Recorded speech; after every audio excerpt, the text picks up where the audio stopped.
welcome back to my channel Accounts with Astha. I am back with the case based MCQ की video और पहले ही मैं आपको एक छोटा सा डिस्क्लेमर देती हूँ। जो आपका थर्ड वाला केस बेस्ड MCQ है ना, वो थोड़ा सा टफ है। आपको पहली बार में शायद वो समझ में नहीं आए, कुछ लोगों को हो सकता है आ जाए, कुछ लोग हो सकता है ना आए। तो जिसको नहीं आ रहा है ना, वो 1 से 2 बार, 2 से 3 बार उसको एक बार देख लेना। उसके बाद भी आपको अगर नहीं आ रहा है तो आपको जिस जगह नहीं आ रहा है ना, आप वो मिनट और लिख के नीचे डाल देना। मैं आपको वहीं पे MCQ कमेंट में ही मैं वो क्लियर करने की कोशिश करूंगी, और अगर नहीं होगा तो मैं छोटी सी वीडियो बना के डाल दूंगी। अब आप एंजॉय करो अपनी case based MCQ।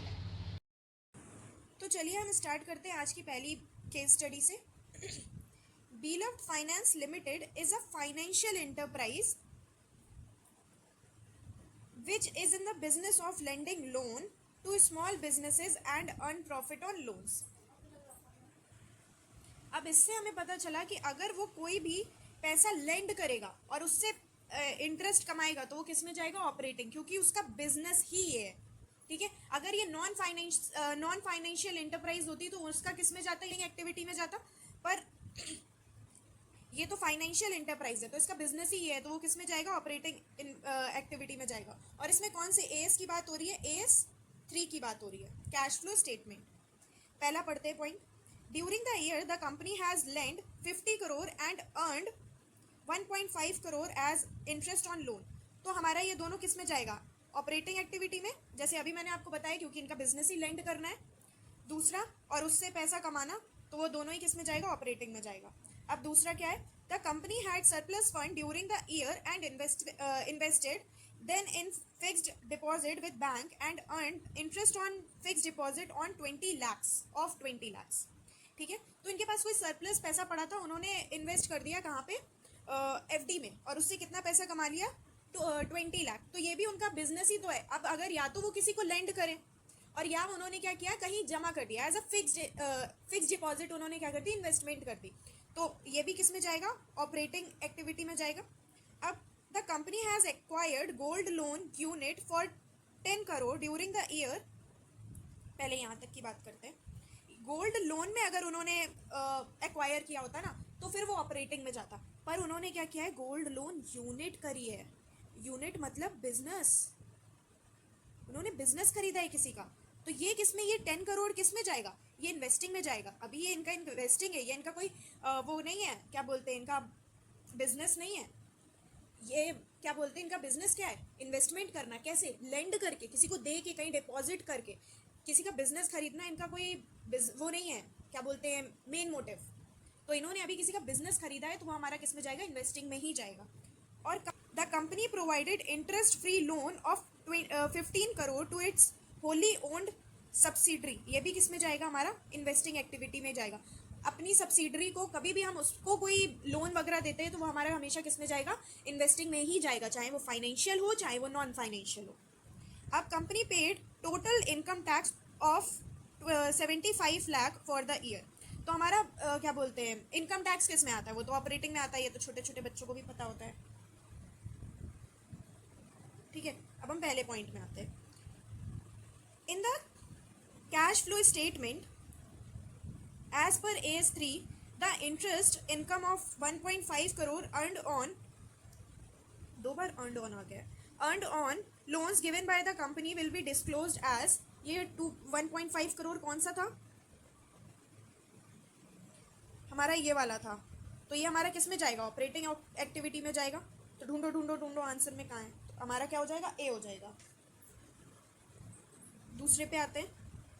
In the cash flow statement as per AS3 the interest income of 20 lakh and fix deposit with bank will be disclosed as. ये भी मैंने आपको बताया था, ये क्या होगा? ऑपरेटिंग एक्टिविटी में जाएगा, तो इसका भी आंसर क्या होगा? 1 ही होगा। अब थर्ड में आते हैं। In the cash flow statement as per AS3 amount paid for acquiring gold loan unit will be disclosed as। अभी मैंने आपको ऊपर बताया किस में आएगा? इन्वेस्टिंग एक्टिविटी में आएगा। तो इसका आंसर क्या हो जाएगा? B। अब फोर्थ में आते हैं। In the cash flow statement as per AS3 total income tax, अभी ऊपर बताया था, ये किस में आएगा? ऑपरेटिंग एक्टिविटी में ही आएगा। अब फिफ्थ में आते हैं। Is any specific disclosure required to made in relation to interest-free loan of 15 crore provided by the company to its wholly owned subsidiary? If yes, as per which accounting standard? देखो subsidiary का आ गया है, तो subsidiary हमारी क्या होती है? Related party है, और रिलेटेड पार्टी का डिस्क्लोजर हम किस में देते हैं? एस 18 के अकॉर्डिंग देते हैं, ठीक है? तो हमें डिस्क्लोजर तो देना पड़ेगा। तो इसका आंसर क्या है? Yes, disclosure is required to be made as per S 3। No no no no, ये तो नहीं है। Yes, disclosure is required to be made as per S 18 related party disclosure. Yes, यही है, आगे पढ़ने की जरूरत ही नहीं है हमें। अब देखिए, आपको ना एस नंबर याद रखना बहुत ज़रूरी है, और वो एस किसका है वो भी याद रखना बहुत ज़रूरी है। अगर अभी तक किसी ने एस नहीं किए हैं और एस के वो जो नंबर हैं और क्या बोलते हैं उनके नेम याद नहीं किए हैं, तो प्लीज़ आप जब तक अभी भी टाइम है आप अपने पेपर तक याद कर लीजिएगा। चलिए नेक्स्ट केस स्टडी पे आते हैं। नहीं, ये वाली बहुत टफ है। मेरी दूसरी कहाँ गई? ये रही, पहली वाली मैंने छोड़ ही दी थी। चलिए अब इसमें आते हैं। Venus limited received a parcel of land at no cost from the government for the purpose of developing a factory in an outlying area. The land is valued at 75 lakh while the nominal value is 10 lakh. अब जब हमें no cost पे मिली है तो हम किस में value करते हैं? पहली बात तो कौन सा एस है? एस 12 गवर्नमेंट ग्रांट, ठीक है? अब जब नो कॉस्ट पे है तो हम किस में वैल्यू करते हैं? हम नॉमिनल वैल्यू पे करते हैं, ठीक है? तो इन्होंने किस पे वैल्यू कर दी है? 75 लाख पे, लेकिन नॉमिनल वैल्यू कितनी है? 10 लाख। तो हमें किस में वो करनी पड़ेगी रिकॉर्ड? 10 लाख पे करनी पड़ेगी। Additionally the company received a grant of 30 lakh which represents 25% of total investment needed for the factory development. Okay, ये 30 लाख है, ये जो 30 लाख है ये आपको कैसे मिला है? As a promoter contribution. और अगर प्रमोटर कॉन्ट्रीब्यूशन का है तो ये कहाँ पे जाएगा? हमारा कैपिटल रिजर्व में जाएगा, ठीक है? फिर furthermore the company received 15 lakh with the stipulation that it be used to purchase machinery. ये हमें किसके लिए मिला है? डेप्रिसिएबल असेट की वजह से मिला है। अगर डेप्रिसिएबल असेट के लिए एक तो हमारा क्या था? या तो हम अपनी क्या बोलते हैं असेट की वैल्यू से कम कर दें, या तो हम उसे as a deferred income show करके हम उसे अमोर्टाइज करते जाएं ओवर द यूजफुल लाइफ। अब देखते हैं अब नीचे क्या होता है। हमारे पास तो डेप्रिशिएबल असेट के दो ऑप्शन है, या तो हम उसे डिफर्ड इनकम में डाल दें या तो हम उसको डिडक्ट कर दें किसके? असेट से। अब देखते हैं क्या आता है। पहला पढ़ते हैं। The land receive from government free of cost should be presented at 75 lakh. No, क्योंकि हमारी नॉमिनल वैल्यू कितनी है? 10 लाख है, तो हम किस में वैल्यू करेंगे? 10 लाख पे। As per AS 12 how the government grant of 30 lakh should be presented. 30 lakh आप खुद ही बताइए। 30 लाख हमारे लिए क्या था? प्रमोटर कंट्रीब्यूशन था। हम उसको किस में डालने वाले हैं? कैपिटल रिजर्व में। अब आंसर में ढूंढिए कहाँ पे है। क्या हम उसे P&L में डालेंगे? नहीं। क्या हम उसे कैपिटल रिजर्व में डालेंगे? यस, हमारा बी आंसर, सेकेंड है answer. I mean as per AS 12 how the government grant of 15 lakh with a condition to purchase machinery may be presented as. Capital reserve में डालेंगे? नहीं। शेयर होल्डर्स फंड में डालेंगे? नहीं। Deferred income में डालेंगे? Yes. अब यहाँ पे है कि हम P&L में डालेंगे। देखो हम P&L में डालेंगे लेकिन ओवर द यूजफुल लाइफ, हम उसे पूरी एक साथ नहीं डालेंगे। अगर 10 लाख हमें रिसीव हुई है तो हम उसे, और हमारी 10 लाख अगर वो है 10 ईयर्स हमारी वो है यूजफुल लाइफ, तो हम उसे कितना डालेंगे? 1 लाख हर साल डालेंगे, ठीक है? तो हमारा यहाँ पे ये नहीं होगा। इसको लोग देख के समझेंगे कि हाँ यही आंसर यही है। नहीं नहीं नहीं, ओवर द यूजफुल लाइफ है तो वो सीधा एक साथ नहीं जाएगा, आधा आधा जाएगा। जितनी भी लाइफ हमारी कम होती जा रही है उतना उतना हमारा वो भी कम होता जाएगा, government grant.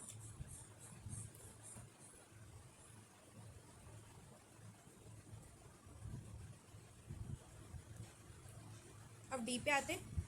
Which of the above grants are required to be recognized in the statement of profit and loss on a systematic and rational basis over the useful life of the asset? अब भी हमने पढ़ा हमारा जो है वो 15 लाख है, वो purchase of machinery depreciable asset वाला, वो वाला हम किस में डालेंगे? सिस्टमैटिक बेसिस में किस में डालेंगे? हम अपना P&L में डालेंगे। तो हमारा 15 लाख ही आंसर होगा।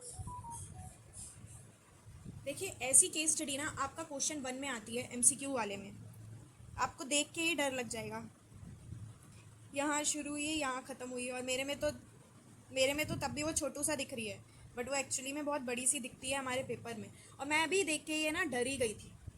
अब मुझे पता चला है, मैं पहले कुछ गड़बड़े करती थी क्योंकि मुझे भी लगता था कि ये जो अलग अलग पॉइंट्स होते हैं ना, ये दोनों एक दूसरे से रिलेटेड होते हैं। लाइक जब नए नए एएस शुरू होते हैं ना, मुझे लगता था कि हमारा एक दूसरे से रिलेटेड है, तो मैं कभी इसके आंसर कर ही नहीं पाती थी, दिक्कत होती थी, करा तो है ही बट दिक्कत होती थी। चलिए तो फिर स्टार्ट करते हैं। मौत का डैश नाच। Seas Limited, the company, is in the business of tours and travel. It sells holiday packages to the customers. The company negotiates upfront with the airline for a specified number of seats in flight. The company agrees to buy a specific number of tickets and pay for those tickets regardless of whether it is able to resell all of those in package. The rate paid by the company for each ticket purchased is negotiated and agreed in advance. The company also assists the customer in resolving complaint with the service provided by the airline. However, each airline is responsible for fulfilling obligation associated with the tickets, including remedies to a customer for dissatisfaction with the services. ये हमारा question किससे related है? S 9 से, revenue recognition. इसमें कोई हमारा seize limited है, company है, वो टूर्स एंड ट्रेवल की है, उसने किसी एयरलाइन के साथ नेगोशिएट कर रखा है कि स्पेसिफिक नंबर ऑफ क्या बोलते हैं टिकट्स वो अपने आप खरीद लेंगे और वो आगे खुद बेचेंगे। अब वो बिके ना बिके वो एयरलाइन वालों की कोई प्रॉब्लम नहीं है, वो एडवांस में ही उनके बीच में डीलिंग हो चुकी है। ठीक है, अब नेक्स्ट पे आते हैं। अभी वो मैं पूरा सॉल्व कराऊंगी जैसे जैसे हमारे क्वेश्चन की रिक्वायरमेंट होगी। ठीक है, पे आते हैं। The company bought a forward contract for 3 months of $1 lakh on 1 March 2024। हमारे $1 की वैल्यू कितनी थी? 83.1, लेकिन एक्सचेंज रेट उस टाइम पे कितना था? 83.02। On 31 March 2024 when the company closed its books, exchange rate was कितना? 83.15। On 1st April 2024, the company decided for premature settlement of the contract due to some exceptional circumstances. कोई problem होगी उनको, अब हम क्या कर सकते हैं? The company is evaluating below, अब ये हमारा किससे रिलेटेड आ गया? AS 11 से, और AS 11 हमारा क्या है? Foreign exchange.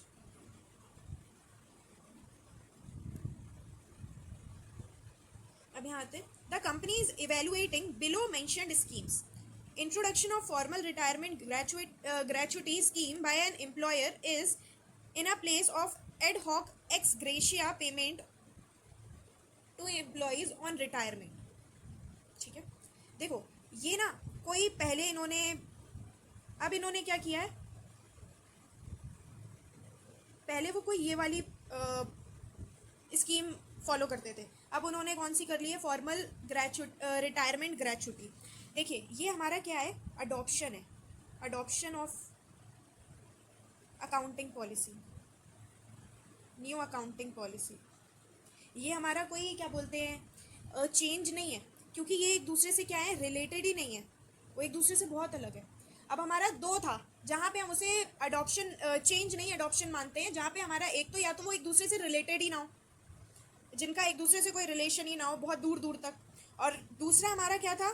जैसे वो इस वाले केस में आएगा कि हमारा अभी इंट्रोड्यूस हो रहा है, तो चेंज कैसे हो सकता है जब कोई पहले अकाउंटिंग पॉलिसी थी ही नहीं, तो वो इस वाले केस में आ जाएगा। तो दोनों ही हमारा क्या है? Adoption of new accounting policy है, चेंज इन अकाउंटिंग पॉलिसी नहीं है। Management decided to pay pension to those employees who have retired after completing 5 years of services in the organization. Such employees will get pension of 20,000 per month. Earlier there was no such scheme of pension in the organization. तो ये introduction ही अभी हो रहा है, पहले कोई ऐसी scheme थी ही नहीं। तो ये क्या है? हमारी न्यू अकाउंटिंग पॉलिसी है, चेंज नहीं है। चेंज मतलब तो बदलाव होता है ना, बदलाव तो तब होगा जो एक दूसरे से रिलेटेड हो। तब वो चेंज में आ जाता है। अभी जब वो एक दूसरे से रिलेटेड ही नहीं है तो वो चेंज में नहीं आएगा। ये adoption of new accounting policy है।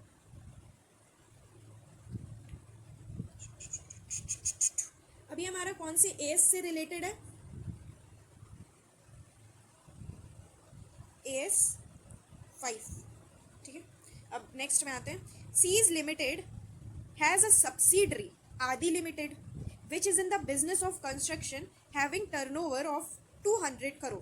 Seas Limited and Adi Limited hold 9% and 23% respectively in an associate company, Asok Limited. Both Seas Limited and Adi Limited prepare consolidated financial statements as per accounting standard notified under the company's rule 2006. Okay, ये वाला मुझे आपको थोड़ा थोड़ा बताना पड़ेगा। एक हमारा क्या है?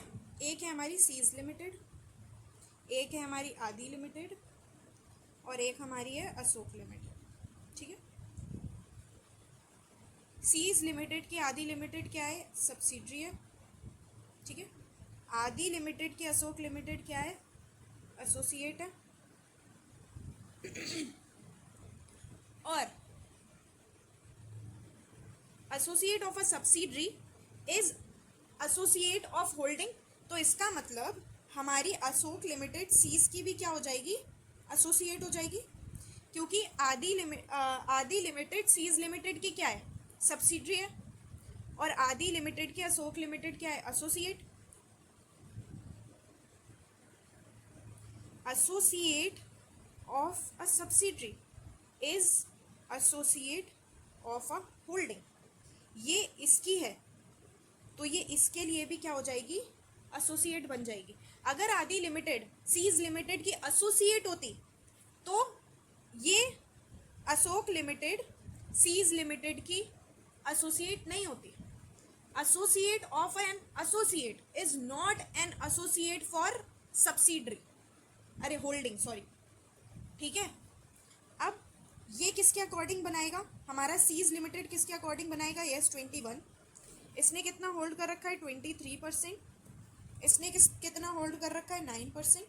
ये किसके अकॉर्डिंग हमारे फाइनेंशियल स्टेटमेंट बनाएगा? 23 के अकॉर्डिंग। और ये भी किसके अकॉर्डिंग बनाएगा? 23 के अकॉर्डिंग ही बनाएगा।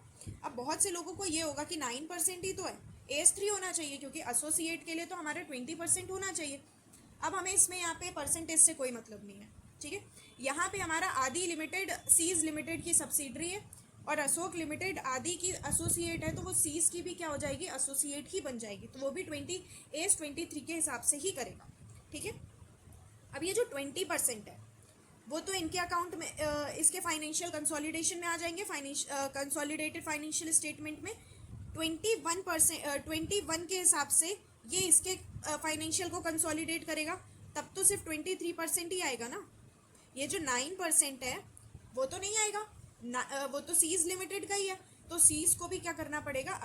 AS 23 के हिसाब से अपने कंसोलिडेशन अशोक लिमिटेड के बनाने पड़ेंगे। कितने परसेंट के लिए? 9% के लिए, क्योंकि 23% तो आदि में आ गए और आदि के जो 23% है वो हमारे AS 21 के हिसाब से इसमें आ जाएंगे, ठीक है। तो ये दोनों ही कौन सा मेथड यूज करेंगे? Equity method. हम अपने क्वेश्चन पे आते हैं।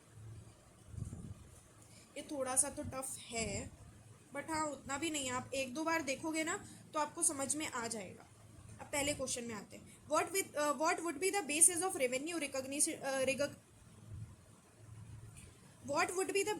Revenue recognition for seize limited as per the requirement of accounting standard. देखिए हमारे उसमें जो सीज लिमिटेड है ना वो हमारी प्रिंसिपल है, प्रिंसिपल कंपनी, वो कोई एजेंट नहीं है। अगर एजेंट होती तो वो किसके बेसिस पे करती? नेट बेसिस पे करती। अभी वो प्रिंसिपल है क्योंकि वो ही रिस्पॉन्सिबल है लॉस के लिए भी और प्रॉफिट के लिए भी।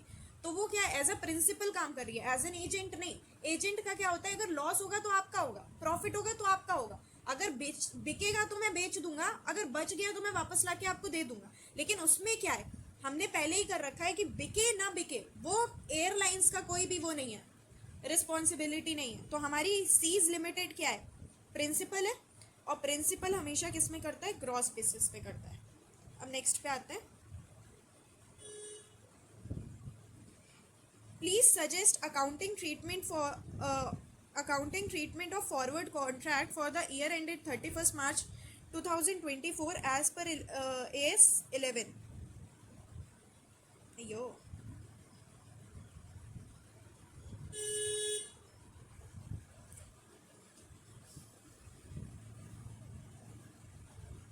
वैसे तो मैं आपको इसका आंसर ऐसे ही बता सकती हूँ, क्या बोलते हैं, अमोर्टाइज होता है over the life of contract, but अभी देखते हैं प्रीमियम है भी या नहीं।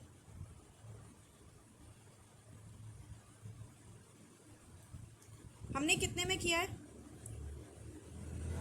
83.1 में, लेकिन उस दिन हमारा वो कितना था, रेट था कितना, 83.02, ठीक है। तो हमारा कितना बचा, 0.8, ये हमारा क्या हो जाएगा, प्रीमियम पे किया है हमने, और ये तो सिर्फ $1 के लिए है, हमारे $1,00,000 के लिए कितना हो जाएगा, 80,000। तो हम इसको क्या कर देंगे, अमोर्टाइज कर देंगे over the life of contract. हमारा कॉन्ट्रैक्ट है कितने महीने का, 3 महीने का है, ठीक है। अब देखते हैं कहाँ से कहाँ तक है।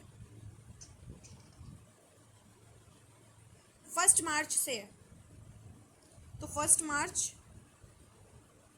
मार्च यहाँ पे आएगा 1 अप्रैल, यहाँ पे आएगा 1 मई, ठीक है। तो इस साल कितना आ रहा है, एक ही महीने का आ रहा है, तो हम 8,000 को एक महीने में डिवाइड करेंगे तो हमारा कितना आ जाएगा। वैसे ये तो हमारे क्वेश्चन ने पूछा नहीं था, लेकिन तब भी मैं बता देती हूँ, ये आएगा अगर आपका किसी में क्या बोलते हैं नंबर भी आ जाए तो इसका आंसर क्या हो जाएगा, premium on contract will be amortise over the life of contract. 3 months में डिवाइड हो जाएगा। एक मंथ हमारा किस में आ रहा है, 31 मार्च 2024 में आ रहा है, अंदर ही आ रहा है, तो वो एक महीने का इसमें आ जाएगा, और जो बचा हुआ है वो किस में, नेक्स्ट ईयर चला जाएगा 24-25 में। अब next, you are requested to advise the company in respect of the accounting requirement of above schemes related to employees benefit, as to which one of those schemes should be considered as a change in accounting policy during the year। अभी हमने आप ऊपर पढ़ा था, क्या वो हमारा change in accounting policy है, नहीं। क्या वो हमारा not in a change in accounting policy है, यस, लेकिन दूसरा वाला भी not in a change in accounting policy है, तो फिर ये भी गलत है। इसमें दोनों हमारा not in a change in accounting policy है, तो यही आ जाएगा, ठीक है,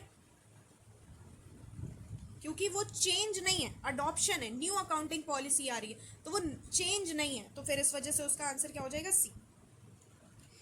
अब इसमें आते हैं, please comment regarding consolidation requirement for seize limited and Aadi limited using the below method option as to which one should be correct. Aadi limited would using equity method of accounting for 23% in Ashok, हाँ ये तो सही है। Sees limited would consolidate Aadi limited and consequently automatically, हाँ ये तो हो जाएगा, and separately account for balance 9% as per AS 13 नहीं, AS 23, क्योंकि वो क्या है, एसोसिएट है, और एसोसिएट के लिए हम कौन सा AS फॉलो करते हैं, AS 23। अब नेक्स्ट आते हैं, Aadi limited would account for 23% in Ashok limited as per AS 3, नहीं, AS 23। अब नेक्स्ट पे आते हैं, तो हमारे ये दोनों ही गलत हो गए, इसमें हमारा आंसर क्या था, ये। आदि limited would account for 23% share in Ashok limited using equity method of accounting, हाँ अभी तक तो ये सही है। Sees limited would consolidate Aadi limited and consequently automatically account for Ashok Limited 23% share, yes. Separately account for 9% in Ashok Limited using equity method, हाँ अभी तक यही सही है। और यहाँ पे भी मुझे AS 13 दिख गया, तो AS 13 का तो कोई रोल ही नहीं है, तो ये नहीं आएगा। चलिए, तो फिर इसके आगे का वीडियो मैं बाद में डालूंगी, क्योंकि मुझे लंबे लंबे वीडियोस डालने पसंद नहीं है, तो मैं इसका नेक्स्ट वीडियो में कल ही आपका 5 बजे तक डाल दूँगी। आप तब तक ये वाला, क्योंकि ये वाला क्वेश्चन लास्ट वाला समझने में ना आपको थोड़ा सा टाइम लगेगा, शायद आपको 2 से 3 बार भी देखना पड़े। पहली बार में आपको समझ ना आए तो आप एकदम से पैनिक मत कर जाना, आप एक 2 बार और देखना इसको। Thank you.